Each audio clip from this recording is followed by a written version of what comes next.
지금 80이 넘으셨습니다. 여러분 임 장관님 말씀 들을 기회가 많지 않을 테니까 열심히 경청하시기 바랍니다.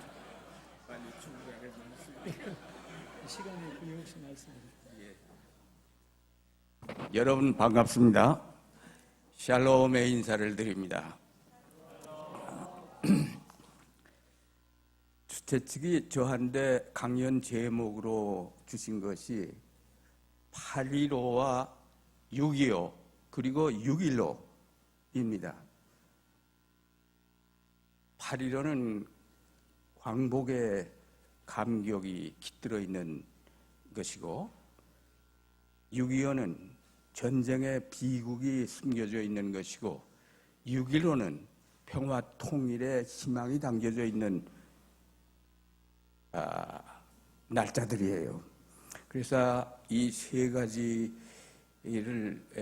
제목으로 잡은 분이 누군지 모르겠는데 저는 대단히 기쁘게 이 제목을 수락했습니다. 그리고 여러분과 함께 오늘 평화 통일 문제에 관해서 의견을 나눌 수 있게 된 것을 대단히 기쁘게 생각하고 이러한 소중한 기회를 허락해 주신 하나님께 감사드립니다. 그리고 오늘 이 훌륭한 모임을 준비하기 위해서 수고해 주신 또 오늘 설교해 주신 손인웅 목사님 그리고 이 교회 담임 목사님이시기도 하는 강경민 그리고 정정훈 공동위원장님과 최운상 사무총장님을 비롯한 평화와 통일을 위한 기독인 연대 지도자 여러분들에게 감사드리면서 또한 경의를 표해마지 않습니다. 1945년 8월 15일 69년 전에 우리 민족은 일제 36년 식민지 통치로부터 해방되는 기쁨과 감격의 광복을 맞이했습니다. 나라 없는 민족의 슬픔에서 헤어나 나라를 되찾게 된 것이죠.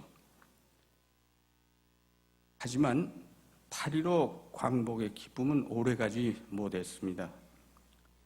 미국과 소련은 38선을 경계로 우리의 국토를 분할 점령했습니다. 국토의 분단으로 민족이 분열되고 국가가 분단되었습니다. 해방 공간에서 미소 공동위원회가 열려서 신탁 통치 하에서 남북을 통합하는 조선인 임시정부를 수립하기 위한 협상이 있었습니다.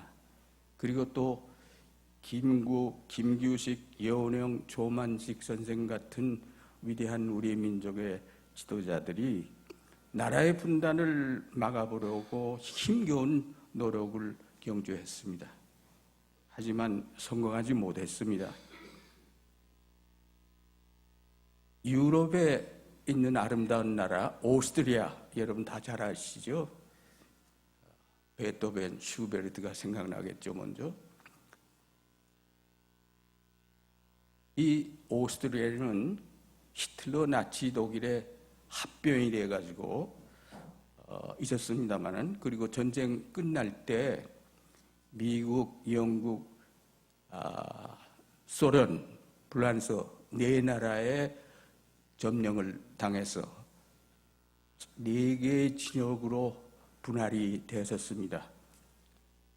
그런데 이 전승 4개국들은 한국에 적용했던 것과 똑같은 공식으로 전승국의 신탁 통치하에서 임시정부를 세워서 독립을 적절한 기회에 주는 이런 전후 처리 방식으로 오스트리아 문제에 접근했던 것입니다. 오스트리아 사람들은 만난을 무릅쓰고 단합해서 좌우 합작 연립정부를 세우는 데 성공했습니다. 그리고 10년 후에는 영세 중립국가로 독립을 했습니다.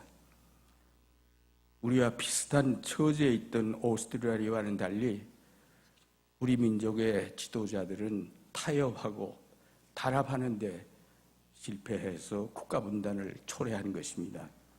국가 분단의 책임은 외세에만 있는 것이 아니라 우리 민족 자신에게도 있다는 것을 우리가 인정하게 됩니다.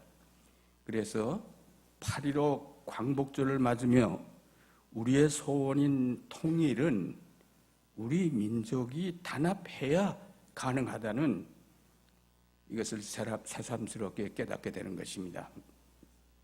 1,000년 이상 한 국가 한민족 공동체를 유지해온 우리나라의 국가 분단은 전쟁을 잉태하게 되었고 동족 상잔의 전쟁으로 이어졌습니다. 8.15 광복의 환희는 나라의 분단으로 그리고 6.25 전쟁의 비극으로 이어진 것입니다. 6.25 전쟁은 분단된 나라를 하나로 통일하기 위한 무력 시도였습니다. 분단이 없었다면 전쟁은 없었을 것입니다. 분단이 곧 전쟁의 원인이었던 것입니다. 그러나 남침을 감행해서 낙동강 전선까지 진출했던 김일성의 적화 통일 목표는 달성될 수 없었습니다. 북한의 남친은 점심은 평양에서 먹고 저녁은 신의주에서 먹겠다고 외치면서 북진 통일을 주장해온 이승만 대통령에게도 통일을 위한 기회가 되었습니다. 하지만 반격과 북진을 감행한 남한 역시 전쟁을 통한 통일 목표는 달성할 수 없었습니다. 전쟁은 통일을 위한 방법이 아니었던 것입니다. 대륙 세력과 해양 세력 사이에 위치한 한반도의 지정학적 위치와 제2차 세계대전 이후에 등장한 미국과 소련 진영의 냉전은 한국전쟁을 국제전쟁으로 변질시켰습니다. 6.25 전쟁은 우리가 잘 아는 바와 같이 당시 인구의 6분의 1인 500만 명의 사상자를 내고 전 국도를 초토화했습니다. 살아있는 사람에게도 생존자에게도 엄청난 고통과 트라우마를 안겨주었습니다. 전쟁은 통일도 평화도 가져오지 못했습니다. 전쟁은 통일이 아니라 분단 고착화를, 평화가 아니라 냉전과 정전체제 하에서 적대관계의 심화를 초래했습니다. 그럼 6.25는 무엇인가? 6.25는 전쟁으로는 통일할 수 없다는 뼈저린 교훈을 남긴 것입니다. 제 개인적인 얘기를 해서 죄송합니다마는 저는 6.25 전쟁 기간 중에 북쪽에서 월남했습니다. 17살이었습니다. 저희 집안은 아버님이 장로님이고 어머님이 권사님인, 말하자면 저는 모태신앙을 갖고 이 세상에 태어났죠. 그리고 조선의 예루살렘이라고 자부하는 평안북도 선천 신성고등학교를 졸업하면서 단신으로 월남했습니다. 그리고 군대 입대해서 군인과 외교관의 생활을 거쳐서 냉전이 끝날 무렵부터 지난 20년간, 25년간, 22여 년간은 통일 분야에서 일했습니다. 그러니까 냉전 시대는 평화를 지키기 위한 평화 지키기, 피스키퍼로 일했고, 냉전이 끝난다면 이 땅에 평화를 만들기 위한 피스메이커로 일해왔습니다. 이것은 하나님이 저에게 주신 소명이라고 믿고 열심히 일했고, 또 이러한 사명을 저에게 주신 하나님께 항상 감사하는 마음으로 살아왔습니다. 그래서 지난 한 25년 동안에는 통일 문제에 제가 깊이 관여하게 되었고, 제 경험을 토대로 지금부터 몇 가지 말씀을 드리도록 하겠습니다. 25년 전 미소 냉전이 종식되면서 하나님은 우리 민족에게 한반도에서도 냉전을 끝내고 남북이 화해하고 합력하여 평화 통일을 이룩하도록 기회의 창을 열어주셨습니다. 그동안 남과북은 사실상 남북관계를 개선 발전시키기 위한 노력을 해왔죠. 아까 강 목사님께서 저를 소개하면서도 말씀했습니다마는 남북 고위급 회담을 통해서 냉전이 끝난 이 시대에 한반도에서도 어떻게 냉전을 끝내고 남북관계를 개선 발전시킬 것인가 하는 데 대해서 3년간의 회담을 통해서 귀중한 합의를 이루어냈어요. 그게 남북 기본 합의서입니다. 제가 이 회담에 처음부터 끝까지 참여하는 특전을 가졌었습니다마는 그 내용이 이러한 것들입니다. 남과 북은 서로 상대방의 체제를 인정, 존중하자.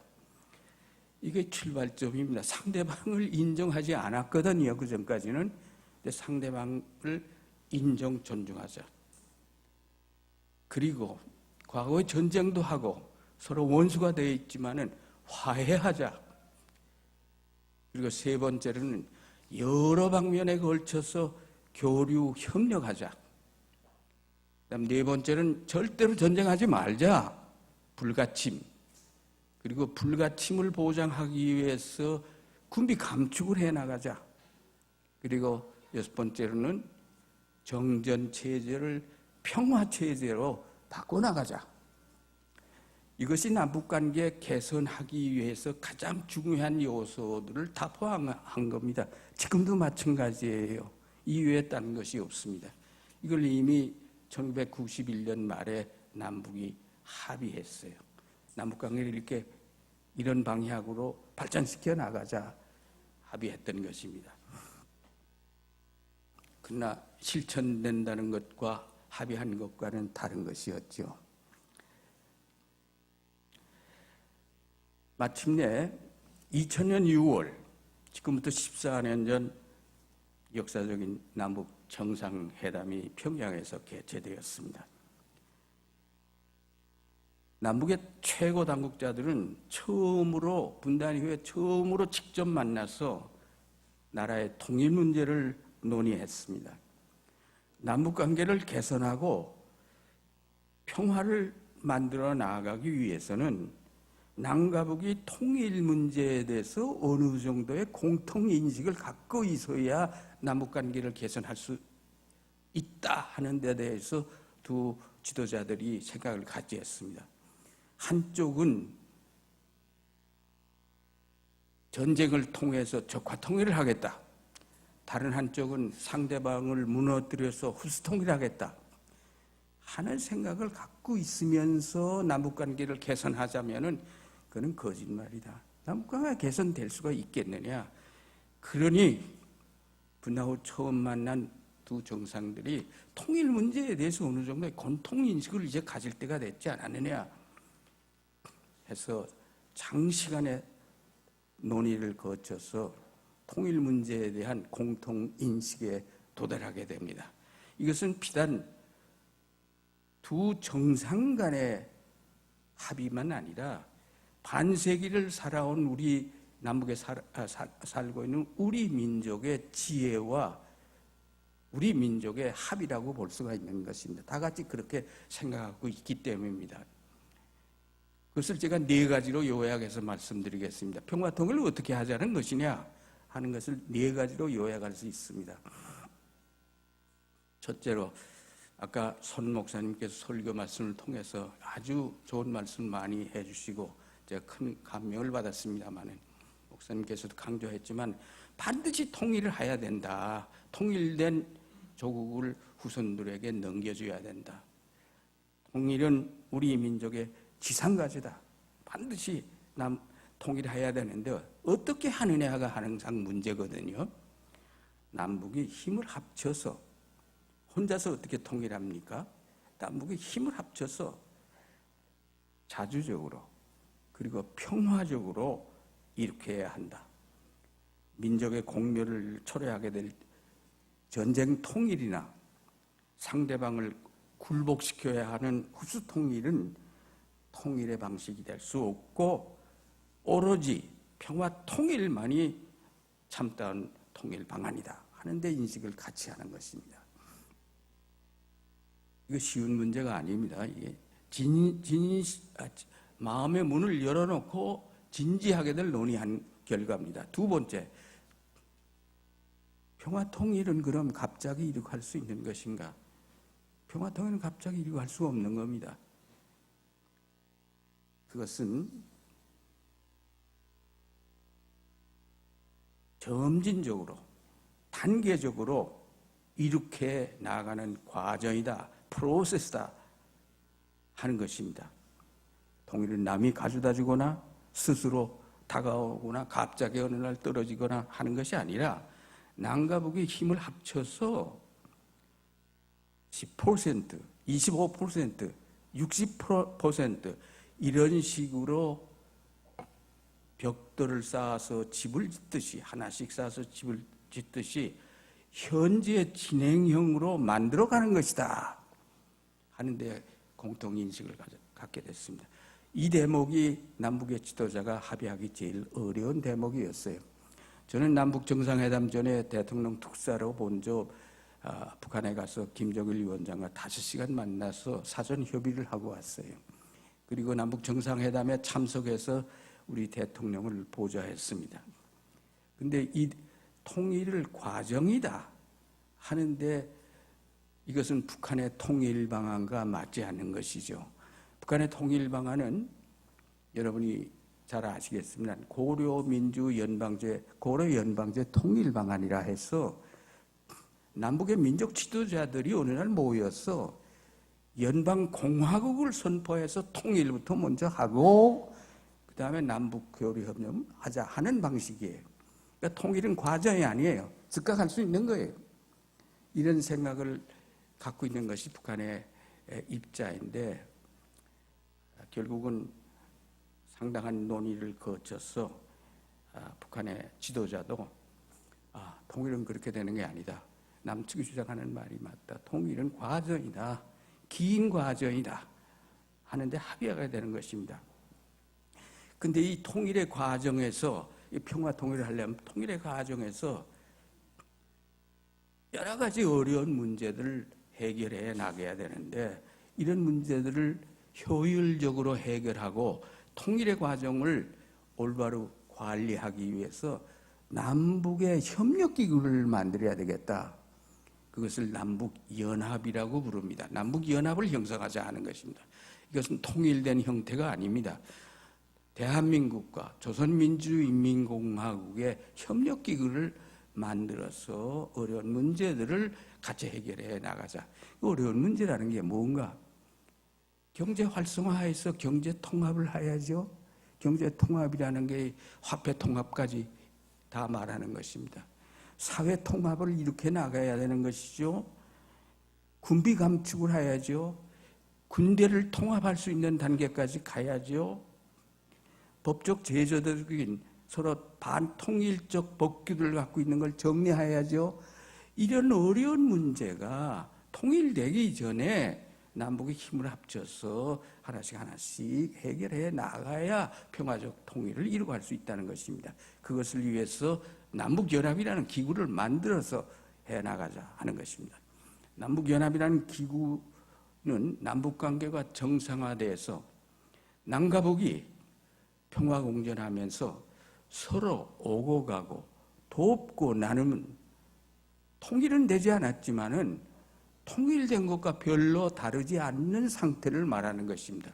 이것을 사실상의 통일 상황이라고 말하죠. de facto unification 이렇게 말합니다. 이것은 독일에서 따온 개념입니다. 제가 조금 이따 독일의 얘기를 하겠습니다만은 그리고 네 번째, 그렇다면 평화 통일 과정을 어떻게 시작할 것인가, 지금 당장에 무엇을 할 것인가 하는 것입니다. 이것은 남과 북이 화해하고 경제 협력을 비롯한 사회, 문화, 체육 여러 분야에서 교류 협력을 통해서 실천을 다져나가는 데서부터 시작해야 된다 하는 것입니다. 6.15 공동선언 제4항에 다방면의 거친 교류 협력을 통해서 신뢰를 다져나가기로 합의했다. 다져나가. 신뢰는 박근혜 대통령께서도 신뢰 프로세스 주장하고 계신데 참 옳은 것이에요. 그렇게 돼야 돼요. 그런데 그 신뢰 프로세스 어떻게 하자는 데 대한 구체적인 것이 나오지 않기 때문에 문제인데, 남북의 지도자들이 합의한 것은 남북이 서로 내일부터 신뢰합시다 하고 도장 찍는다고 신뢰가 조성이 되느냐? 아니다 말이에요. 뭐 사업을 합의해서 하나씩 실천해 나가면서 신뢰를 다져나가는 수밖에 별다리가 없지 않겠느냐 하는 것이죠. 이렇게 네 가지로 요약을 해드렸습니다. 이것을 다시 순서대로 거꾸로 무엇부터 먼저 할 것인가 하는 순서로 제가 전개한다면은, 평화 통일을 위해서는 우선 남북이 화해하고 교류 협력을 하면서 신뢰를 만들어가는 노력을 하는 것이 처음이다. 그 다음엔 통일은, 완전 법적인 통일은 안 됐지만은 남북이 서로 오고 가고 돕고 나누는 사실상의 통일 사항부터 먼저 거쳐서 그리고 완전 통일 단계를 지향해 나가야 된다. 이렇게 3단계로 가는 것이 옳다 하는데 남북의 지도자들이 합의했습니다. 여러분 들어보니까 어떻습니까? 이 방법 외에 평화적으로 통일하기 위한 다른 좋은 방법이 있습니까? 이것은 두 사람의 생각이 아니에요. 분단 반세기를 살아온 우리 민족의 생각이에요. 그 경험을 통해서 나온 생각이에요. 이렇게 해서 평화 통일을 해나가야 되고, 이런 통일 방안은 미국, 중국을 비롯한 한반도 문제에 깊이 개입되어 있는 여러 나라들의 지지와 협력을 얻기에도 충분한 대단히 현실적이고 이상적인 방법인 것입니다. 이렇게 해서 민족의 진로를 밝히는 6.15 남북 공동선언을 채택하게 됩니다. 그 6.15 공동선언을 채택하면서 그날 저녁 만찬이 있었는데, 이 만찬사에서 김대중 대통령이 연설을 합니다. 그 연설문에 이런 기절이 나와요. 이제 6월 달을 전쟁을 기억하는 6.25 비극의 달에서 화해와 평화를 기약하는 6.15 희망의 달로 바꾸어 나갑시다 하는 감동적인 말씀을 하셨어요. 그 이튿날 김정일 위원장이 주최하는 오찬 송별회가 있었는데, 이때 김정일 위원장이 이런 얘기를 했어요. 어제 저녁 만찬 때 대통령께서 6월을 전쟁을 기억하는 6.25 비극의 달이 아니라 화해와 평화를 기약하는 6.15 희망의 달로 바꿔나가자 하는 말씀에 크게 감동했습니다. 감동을 먹었다는 것이죠, 우리 식표현으로 하면은. 그래서 오늘 아침 제가 국방위원회를 소집해서 금년 6.25 때부터는 과거처럼 하지 말라 하고 지시를 하고, 오늘 12시부로 전방에서의 대남 비방 방송을 전면 중지할 것을 명령했습니다 하는 얘기입니다. 과거처럼 하지 말라는 건 뭔가 하면은, 북한은 매년 6월 25일부터 7월 27일 정전협정 체결일까지 한 달 동안을 반미 투쟁월간으로 해서 아주 적개심을 고취하는 이런 행사를 요란하게 해왔는데, 그 집어치워라. 그때서부터 집어치웠습니다. 지금도 안 하고 있어요. 그리고 대남 비방 방송 즉각 중지했죠. 우리도 그 이튿날부터 대북 비난 방송을 중지했어요. 6.15의 첫 성과입니다. 그리고 6.15 공동선언 실천으로 이어지면서 많은 일들이 벌어지죠. 아마 최근의 일들이기 때문에 여러분이 다 기억하실 겁니다만은,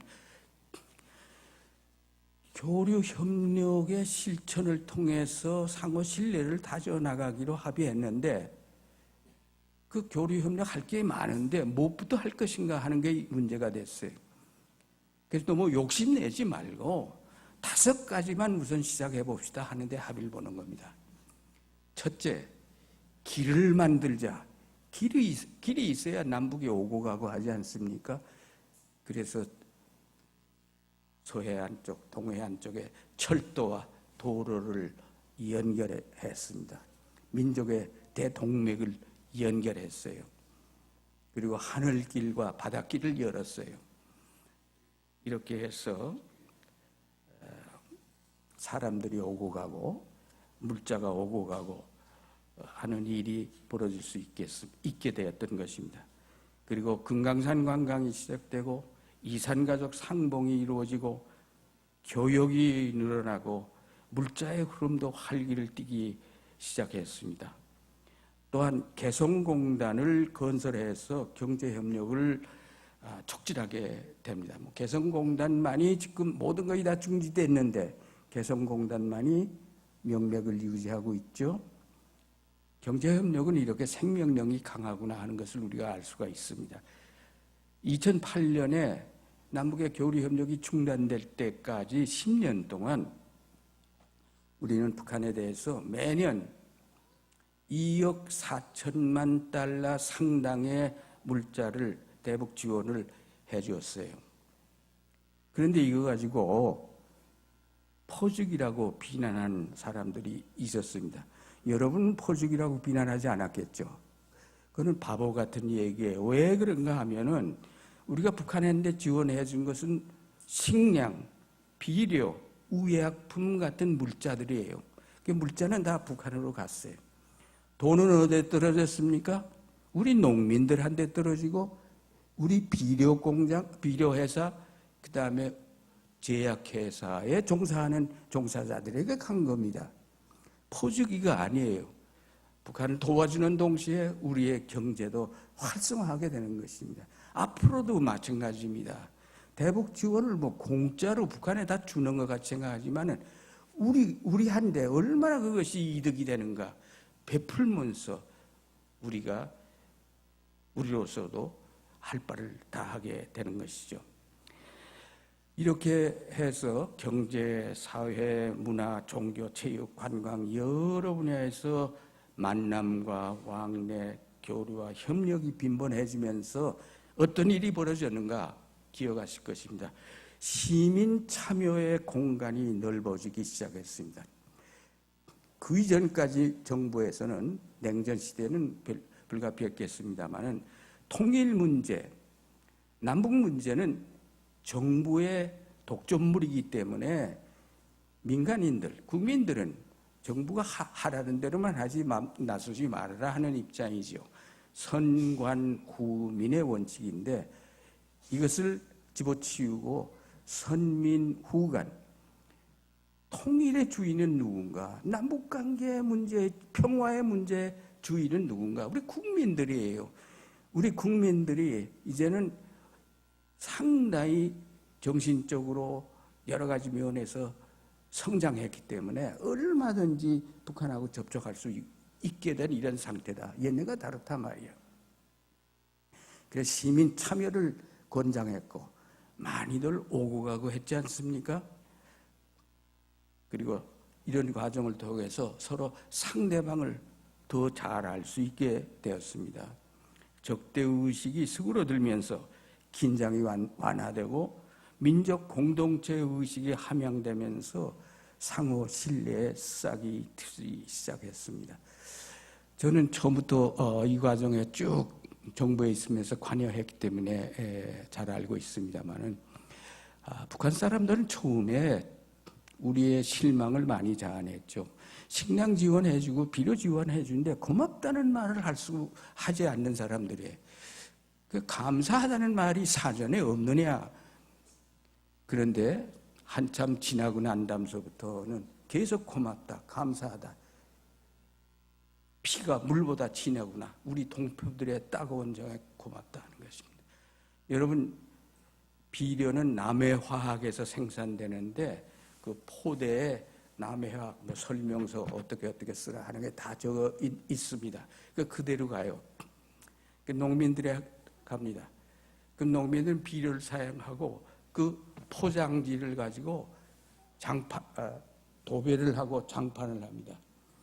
그래서 북한 시골을 방문했던 사람들의 말을 들으면은 방안이 전부 남해학으로 가득 차 있는, 그걸 바라보는 농민들의 생각이 어떻겠는가. 아, 고맙구나. 남쪽은 잘 살겠길래 이걸 보내주지. 고맙구나. 그 다음에 쌀도 대한민국 딱 쓰고 20kg 이런 해서 포대를 보내줬어요. 배급받고 빈 포대를 재활용하지 않습니까? 제가 그 후에 여러 번 이북을 가봤더니 대한민국을 이고 다니는 사람들이 많아요. 리아카에 싣고 다니면서. 그 사람들의 마음이 어떻게는가 하는 걸 한번 생각해 볼 수가 있는 것이죠.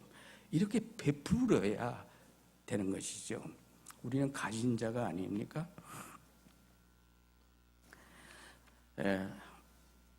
또한 6.15 공동선언의 가장 중요한 점이 또 하나 있어요.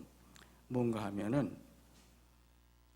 우리가 민족 문제를 남북이 힘을 합쳐서 해결할 수 있다는 자신감을 비로소 갖게 됐다. 그렇게 해서 우리의 민족 자존을 드높이는 계기가 되었다는 것입니다. 그렇기 때문에 6.15는 반세기의 불신과 대결의 시대를 넘어 화해 협력의 새 시대를 열어나갈 수 있게 되었던 것입니다. 5, 6년 전서부터 중단이 되었습니다만 다시 재개를 해야 되겠죠. 아직 갈 길은 멉니다. 할 일은 많습니다. 앞으로 무엇을 어떻게 해야 될 것인가? 저는 여러 가지 당면가지가 있지만은 3가지의 중요한 당면가지가 있다고 생각을 합니다. 첫째는 남북관계를 개선 발전시키는 문제입니다. 2번째는 남북 경제 공동체를 형성하는 문제입니다. 3번째는 정전체제를 끝내고 평화체제를 만들어가는 것입니다. 이 3가지가 우리의 당면 과제입니다. 이 크게 볼 때 이 3가지 과제가 우리 앞에 있는데 올바로 내다보면서 잘 해결해 나가기 위해서 노력해야 될 것입니다. 첫째, 남북관계를 개선 발전시켜야 됩니다. 이것은 6.15 공동선언에 또 남북기본합의서에 어떻게 하면 된다 하는 게 다 들어있어요. 그걸 실천해야 되는 것이죠. 그래서 신뢰를 쌓아가야죠. 그러면서 통일은 안 됐지만은 통일된 것과 비슷한 남북이 서로 오고 가고 돕고 나누는 이런 사실상의 통일사항을 만들어 가야죠.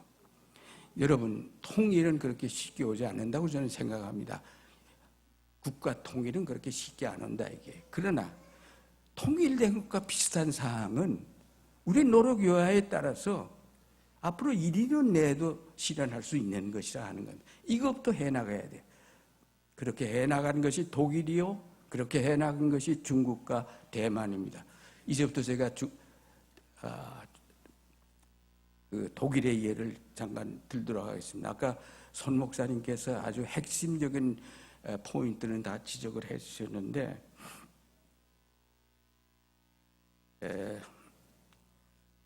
지금부터 24년 전이로군요. 90년 10월이죠. 독일이 통일됐습니다. 독일 통일 과정은 우리한테 대단히 귀중한 교훈을 남겨주고 있습니다.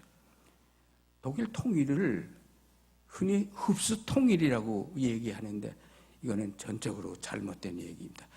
제가 4년 전에 자유 베를린 대학에 초청을 받아가지고 그 대학에서 공개 토론회를 했습니다. 누구하고 했는가 하면은 동방 정책을 만들고 추진했던 브란트 수상의 오른팔이라고 하는 에곤바 박사하고 마주 앉아서 토론을 했어요. 제목은 동방 정책과 햇볕 정책이라는 제목이었어요. 근데 제가 거기서 큰 실수를 해가지고 망신을 당했습니다. 솔직히 말씀드리면 제가 우연히 독일 통일을 언급하면서 흡수 통일이라는 용어 말을 해버렸어요. 에건바 박사가 임 선생, 독일 통일은 흡수 통일이 아니에요. 우리 독일 국민들을 모욕하지 마세요 하는 거예요. 한 대 얻어 맞았습니다. 그 다음부터 늘 조심하고 여러분도 조심하라는 의미에서 말씀하는 것인데, 독일 통일은 동독 시민들의 뜻과는 상관없이 일방적으로 서독에 흡수당하는 건가? 절대로 그게 아니다 하는 것입니다. 동독 시민들이 기회를 포착해서 비폭력 시민혁명을 통해서 공산정권을 무너뜨리고, 그리고 자유총선거를 통해서 통일 방안을 선택한 것이죠. 이때 내걸었던 방안은 세 가지였어요. 통일 방안이 독독 사람들이 통일을 어떻게 할 것인가 우리 결정하자 하는 선거에서, 첫째, 오래 기다릴 필요 없지 않냐, 서독하고 즉각 병합에 의해서 통일하자는 안이 하나가 있었고, 둘째는 통일헌법부터 먼저 만들어서 그 통일헌법에 따라서 통일을 이렇게 나가자. 우리 동독 사람도 위신 문제가 있지 않느냐 하는 것이죠. 셋째, 국가연합을 통해서 동서독 연합을 먼저 형성해서 단계적으로 이렇게 나가자. 이것은 서독의 코울 수장이 주장하던 통일 방안이었어요. 근데 이 세 가지 통일 방안을 놓고 선거를 했는데 거의 반수가 즉각 서독과 병합에 의한 통일을 하자는 안이 압도적으로 다수를 차지해서 그 길을 걸어가게 됩니다. 그래서 그걸 주장하던 정당이 기독교 민주당이 집권을 하게 되고 민주정부를 세워서, 그 민주정부의 장은 데메지에루 목사님이죠. 그리고 그 정부의 대변인은 앙게라 메르켈, 지금 독일 총리, 38살의 젊은 나이로 대변인이었습니다. 이래가지고 새로 수립된 동독의 민주정부하고 서독정부하고 통일하자는 협상을 벌려서, 그래 사회경제통합도 먼저 하고 그 다음에 경제통합으로 이렇게 해나가자는데 합의를 보는 건데, 독일은 독일 사람들이 저희끼리 통일하자고 합의한다고 통일할 수 있는 나라가 아니죠. 전쟁 범죄 국가예요. 아직도 4나라가 전승국들이 점령하고 있어요. 그래서 이 전승 4개국의 동의 없이는 통일을 이룩할 수 없는 겁니다. 미국, 소련, 영국, 불란서. 그런데 영국, 불란서가 죽자하고 독일 통일에 반대하는 것이죠. 소련만이 적극적으로 지지하는 것입니다. 그래서 동서독은 우선 양자 간에 통일하자는데 합의하고, 둘이 힘을 합쳐서 입을 맞춰서 4나라와 협상을 벌입니다. 이것을 2+4 협상이라고 그러는데, 이 협상 과정을 통해서 독일 합의에 의한 독일 통일을 쟁취하게 되는 것입니다. 흡수 통일이 아니죠. 합의에 의한 통일이에요.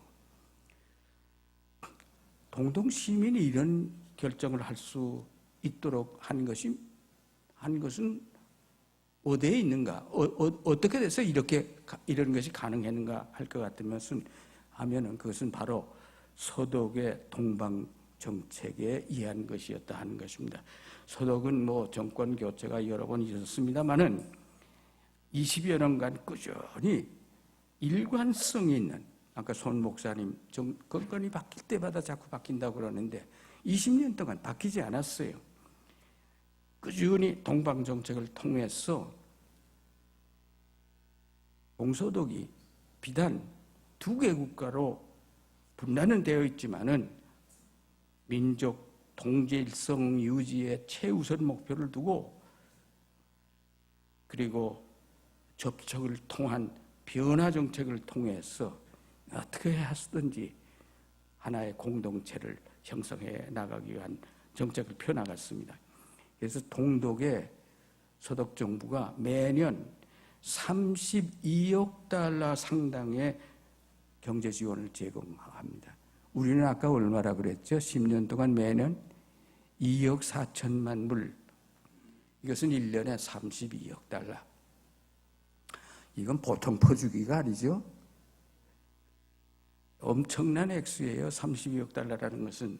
대대적인 경제 지원을 제공하면서 매년 700만 명, 800만 명이 서로 오고 가고 인적 왕래와 접촉, 교류, 협력을 통해서 분단으로 인한 양측 시민들의 불편과 고통을 최소화하고 꾸준히 통일은 안 됐지만 이때까지도 독일 사람들은 통일되기 어렵다고 생각을 했죠. 통일은 안 되고 통일되기는 어렵지만은 통일된 것과 비슷한 상황을 만들어 가자. 서로 오고 가고 돕고 나누면은 그 통일이지 뭐 딴 게 있겠느냐. 상당히 위로하는 생각이기도 하지만은 이렇게 사실상의 통일 상황을 실현해 나간 것입니다. 이 과정을 통해서 동독에 사는 시민들의 의식의 변화가 진행이 되고 서독의 입장에서는 민심을 획득하게 되는 것입니다.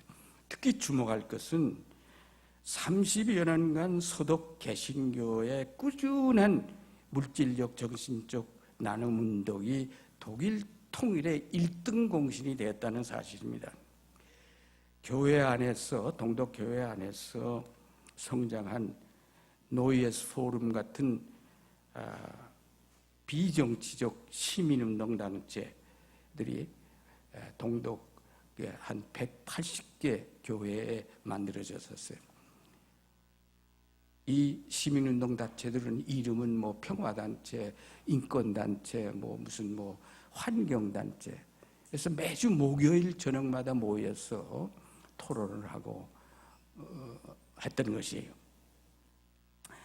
때가 왔을 때 이 단체들이 시민혁명의 주도 세력으로 등장하게 된 것이죠.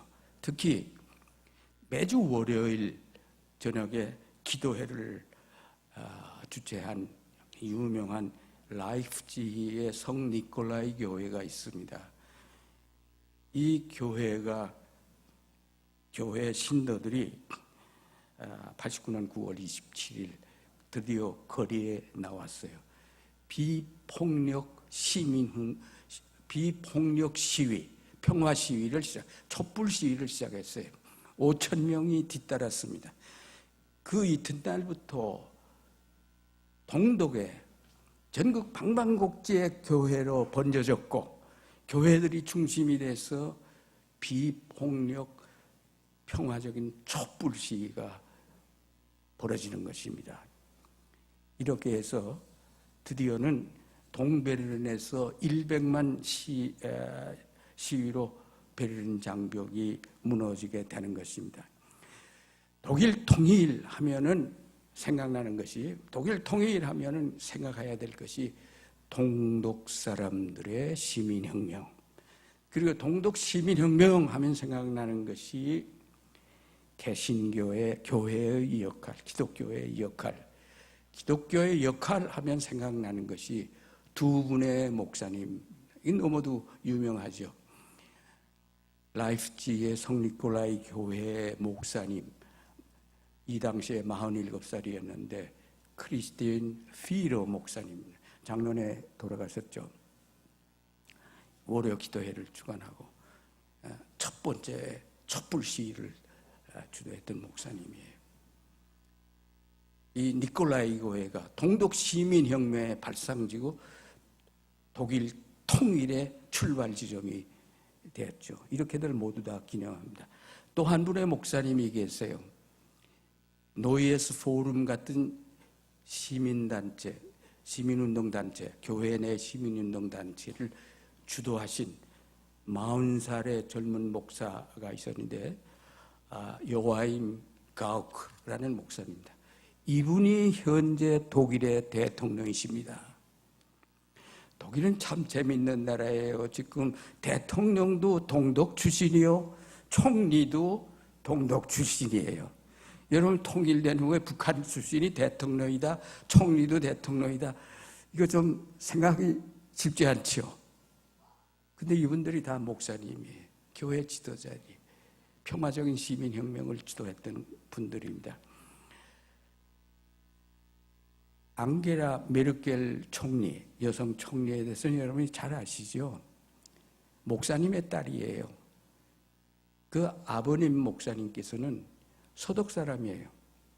그래서 함부르크의 교회에서 사역하셨는데 1954년에, 그러니까 전쟁 끝난 후 9년 후입니다. 동독으로 넘어가는 겁니다. 동독으로 이주해 가는 겁니다. 가족들 다 데리고. 그래서 동독에서 목회 활동을 하면서 동서독교회의 일치운동을 주관했던 목사님이에요. 그분의 딸이 앙겔라예요. 앙겔라 메르켈이에요. 앙겔라 메르켈은 그 동독에서 쭉 자라고 라이프치히 대학에서 물리학 박사학위를 받고 연구소 연구원을 이루면서 민주화운동에 참여했고, 그리고 통일된 후에 첫 번째 이 국회의원 선거에서 국회의원으로 당선된 후 지금까지 쭉 국회의원 하시면서 통일 독일 정부의 여성 청소년 장관 하시고 환경부 장관하고 나중에는 기독교 민주당 원내대표 하다가 지금부터 9년 전에 총리가 돼서 작년에 3번째로 연임하게 됐어요. 대단한 분이시죠. 독일 사람이에요. 독일 사람이 아니라 동독 사람이라 하는 것입니다. 다른 말이 너무 길어진 것 같은데, 동족 상잔의 전쟁으로 서로 원수가 되고 불신과 대결의 냉전 반세기를 살아온 우리의 사정은 물론 독일과 많이 다릅니다. 그럼에도 불구하고 우리가 나아갈 길은 명백한 것이죠. 평화 통일을 위해서는 화해해야 되고, 그리고 서로가 오고 가고 돕고 나눌 수 있는 사실상의 통일상부터 먼저 해야지, 뭐 갑자기 붕괴시켜서 흡수통일하겠다, 되지도 않는 꿈이죠. 희망사회에 불과한데 절대로 그렇게 안 될 겁니다. 두고 보세요. 이건 요새 와서 주장하는 게 아니라 20년 전부터 주장하던 내용이에요. 그리고 그렇게 된다 하더라도 아까 선 목사님 말씀하셨듯이 그런 갑작스러운 붕괴 통일 감당할 수가 있겠느냐 하는 엄청난 문제가 생기는 것입니다. 어떻게든지 교류 협력을 통해서 사실상의 통일상부터 만들어 가면서 북한의 주권자인 북한 동포들의 마음을 얻어내서 북한 동포들이 앞장서도록 만드는 것이 통일의 척결일 것입니다. 남북관계는 최근 6년 동안 아주 경색된 대로 경색됐어요. 아주 좋지 않은 상태입니다.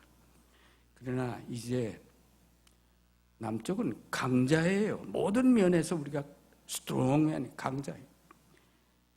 그리고 부자예요. 가진 자입니다. 북한하고 경제적으로 비교가 안 됩니다. 가진 자가 째째하게 놀아서 됩니까? 베풀어야죠. 그래 아니야죠. 좀 더 자신감을 갖고 인내심을 갖고 북한 동포들을 포용하고 잘 관리해 나가야 할 것입니다. 박근혜 대통령이 뭐 좋은 대북 구상을 여러 번 발표했지만 하나도 실천되지 않는 이유가 어디에 있는가? 실천되지 않는 게 전제 조건을 달고 있기 때문에 실천이 안 돼요. 핵 문제에 대한 진정성 있는 무엇을 보여야 하고, 북한이 신뢰를 할 수 있도록 먼저 보여야 우리가 신뢰하겠다. 그런 신뢰 구축이 어디에 있어요? 저쪽이 먼저 신뢰를 보여줘야 내가 신뢰하겠다. 뭐 틀린 말은 아니죠. 근데 그렇게 해가지고 신뢰가 다져지겠습니까? 신뢰는 뭔가 합의한 것을 실천해 나아가면서 다져나가기로 합의했는데 그렇게 하는 수밖에 없겠죠. 요새 뭐 조금 남북관계 개선할 수 있지 않겠는가 하는 움직임들이 나타나고 있죠. 우리 정부가 꽉 막혔던 대북 인도적 지원과 사회문화 교류를 아주 극히 일부나마 승인했습니다. 그리고 북한이 인천 아시안 경기대 선수단과 응원단을 파견하기로 하고, 이를 계기로 관계 개선에, 남북 관계 개선에 유리한 환경을 조성해 나가자고 호소하고 있습니다. 우리 정부는 전폭적인 지원과 협력을 통해서 아주 좋은 기회를 잘 포착해서 전환적 계기를 만들어 나가야 될 것입니다. 이 기회 놓치면 안 되겠죠. 지금 선수단 오는 건 큰 문제가 아닌 것 같은데, 응원단 이쁜 아가씨들이 오는데 그건 좀 곤란하다 자꾸 그러는데, 그거 왜 곤란합니까? 좀 너그러운 마음으로 다 포용하고, 과거에 2번이나 그런 일이 있었는데 왜 지금 와서 거기에서 꺼려 합니까? 그래서 잘 진척이 안 된다는 것인데, 별로 좋은 태도가 아닌 것입니다. 저는 이번에 박 대통령께서 8.15 경축사를 통해 가지고 남북 간에 합의한 6.15 공동선언, 남북 기본 합의서 14선언, 이거 우리도 준수 이행하겠다고 확실한 약속을 함족해. 한 번도 대통령으로 된 후에 그 얘기를 하지 않는 거예요. 과거에 다 합의해놨는데 왜 그걸 지키려고 하지 않는가, 이게. 국가 간의 약속이에요. 그리고 5.24 조치를 폐기하고 아주 전환의 계기를 마련하는 아주 결단을 내려주기 정말 간절히 바라죠.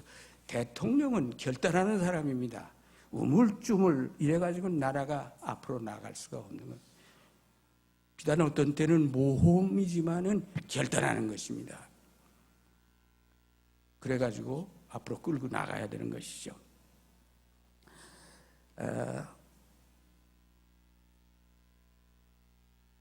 두 번째는 아까 지금까지는 남북관계를 개선해야 된다는 말씀을 쭉 해왔는데, 두 번째는 경제적 접근을 해야 된다. 남북 경제협력을 활성화해서 남북 경제 공동체를 형성해 나가야 한다 하는 것입니다. 민족 경제의 균형적인 발전과 민족 전체의 복리 향상을 위해서, 그리고 상호 의존도를 높여나가는, 경제협력을 통해서 상호 의존도를 높여나갈 때 통일이 앞당겨지는 것입니다.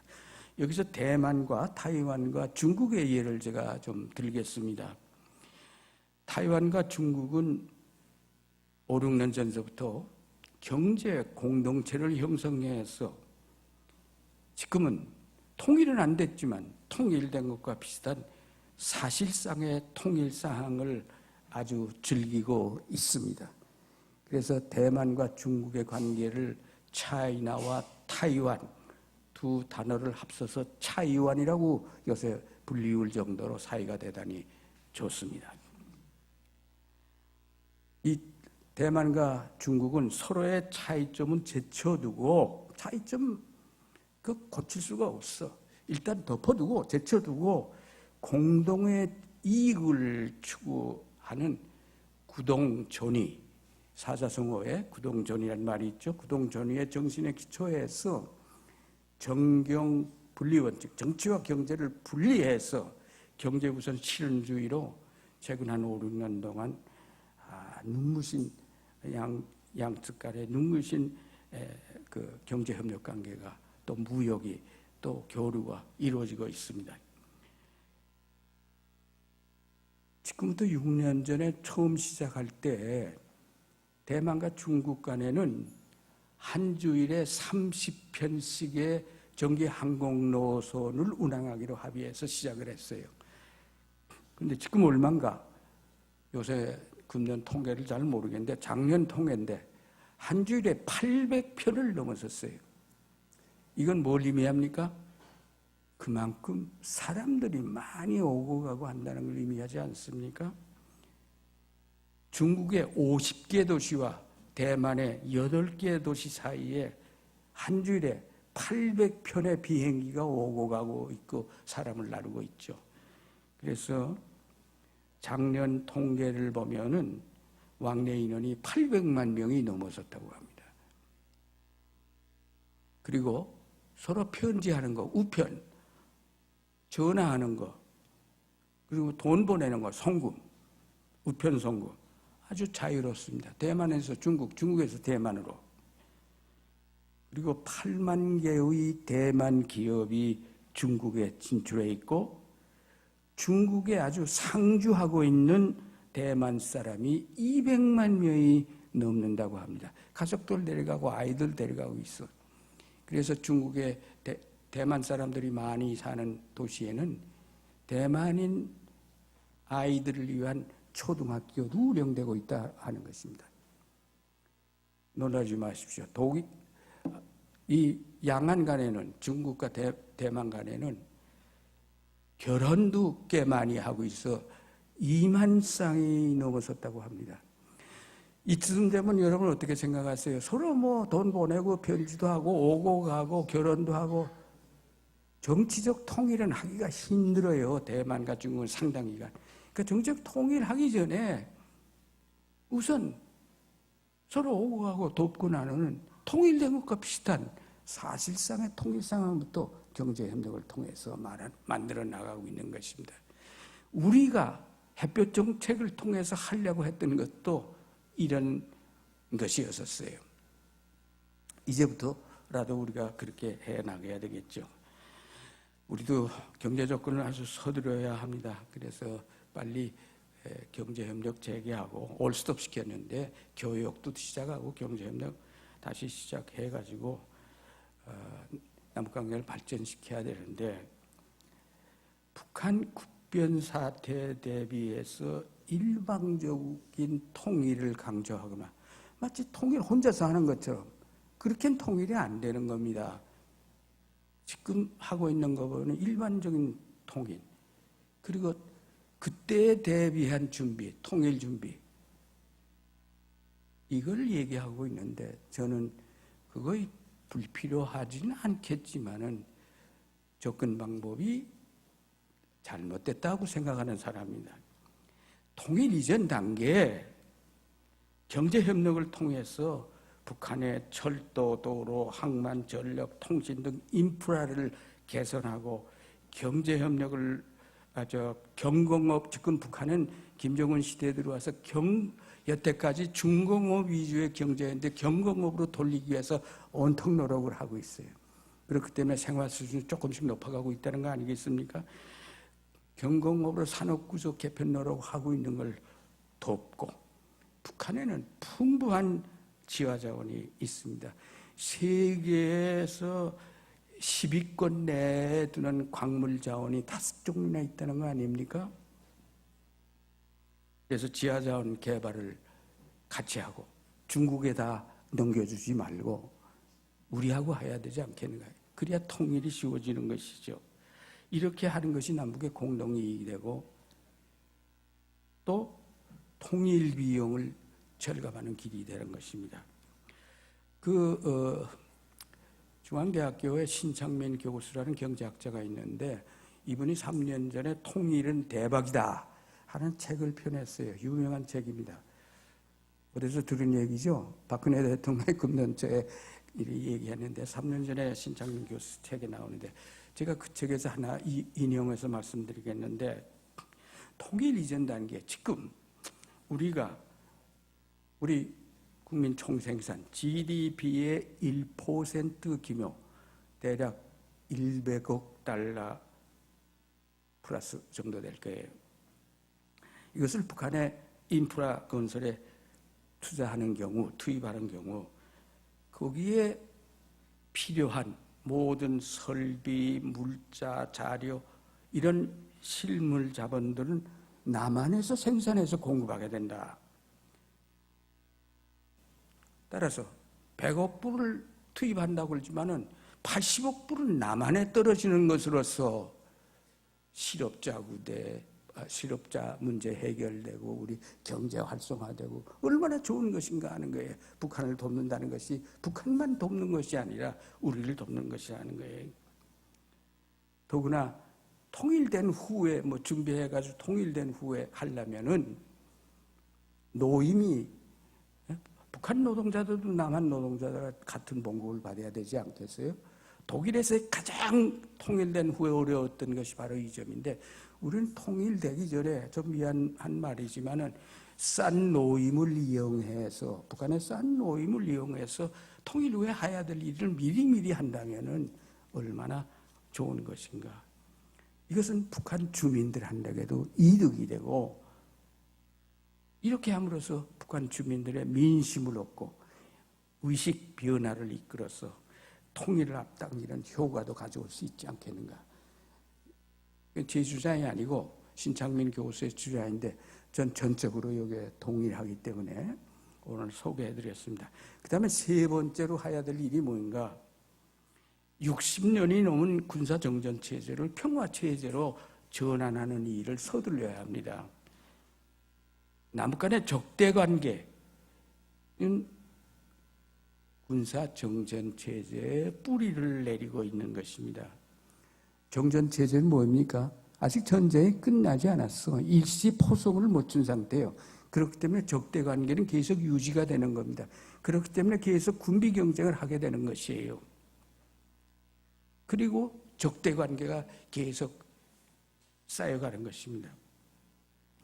그래서 하루빨리 정전체제를 평화체제로 전환하는 노력 없이는 정말 이 평화고 통일고 다 기대하기가 어렵다 하는 것입니다. 그런데 이 평화체제, 정전체제를 평화체제로 전환하기 위해서는 이미 육자회담 9.19 공동성명을 통해서 그렇게 하자고 합의가 되어 있는 것입니다. 6나라가. 그리고 14남북 정상회선언을 통해서도 합의가 되어 있어요. 그리고 미북 공동 커뮤니케를 통해서도 4차 평화회담을 해서 한반도 정전체제를 평화체제로 바꾸어 나가야 한반도 문제가 해결된다 하는데 합의가 다 되어 있는데 실천은 안 되는 거예요. 지난 이명박 정부 때 말도 안 되는 소리다. 핵 문제가 해결 안 되는데 평화가 뭐냐? 선핵 후 평화. 거부해버렸어요. 진전이 없습니다. 이제 다시 시작을 해야 될 것입니다.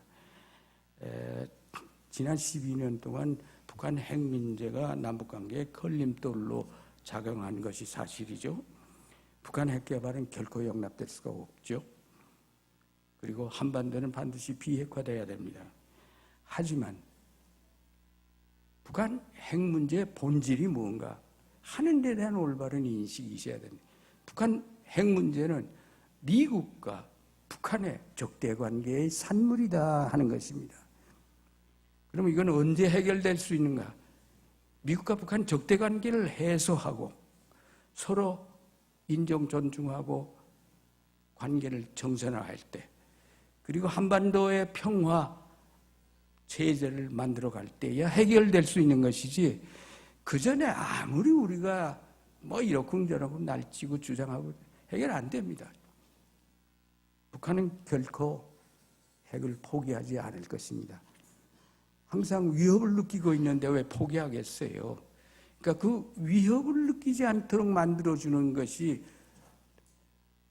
북한에 대한 적대시 정책, 한미연합훈련, 뭐 이런 것들 바꿔나가야 되는 거죠. 미국이 북한에 대해서 관계 개선, 관계 정상화 노력을 해야죠. 미국이 그랬던 적이 있어요. 클린턴 대통령 때는 그렇게 해서 큰 성공을 거뒀었죠. 근데 부시 대통령 들어온 다음부터 모두 다 깨어져 버려서 오늘에 이르고 있는 건데, 다시 클린턴 대통령과 같은 정책을 추진하도록 우리도 미국에게 영향력을 행사하고 이래야 되죠. 핵 문제 해결의 길은 핵 문제 해결 후 평화 후 남북관계 개선이 아니라 남북관계를 개선해 나가면서 핵 문제도 해결하는 양자를 분리해서 병행해 나가는 병행 전략이 필요하다. 이것이 노태우 정부 때, 김대중 정부 때, 노무현 정부 때 사용하던 북한 핵 문제에 대한 전략이었는데, 요새 6년 동안은 핵 문제 먼저 해결돼야지, 핵을 이거 어떻게 살아? 뭐 이런 식으로 국민을 선동을 해가지고 접근 방법을 잘못하고 있기 때문에 핵 문제 해결에는 전혀 기여도 하지 못하면서 남북 관계만 파탄시키는 결과를 초래했던 것입니다. 자, 시간도 다 됐고 그래서 이제 결론을 내려야 되겠는데, 한반도를 둘러싼 동북아 정세는 지금 전환기에 접어들고 있죠. 중국이 크게 부상하면서 이제 미국이 일방적으로 패권을 행사하던 시대는 지나가고 있습니다. 동북아에서 미국과 중국이 공동 경영하는 시대로 접어들고 있습니다. 이러한 정세 변화를 올바로 꿰뚫어 보고 장기적이고도 폭넓은 시야를 가지고 현안에만 집착해가지고 일비하면서 소탐대실하는 이런 바보짓을 계속해서는 안 될 것입니다. 이렇게 하기 위해서는 남과 북이 힘을 합쳐야 할 때입니다. 우리가 나갈 길은 6.15 공동선언, 남북기본합의서 14선언, 그리고 9.19 공동성명 안에 다 들어있어요. 그보다 새로운 것이 더 합의할 것이 없습니다. 오직 실천만 남아있는데 왜 실천을 안 하는가 이게. 왜 과거에 합의한 것들을 묵살해버리는가 하는 겁니다.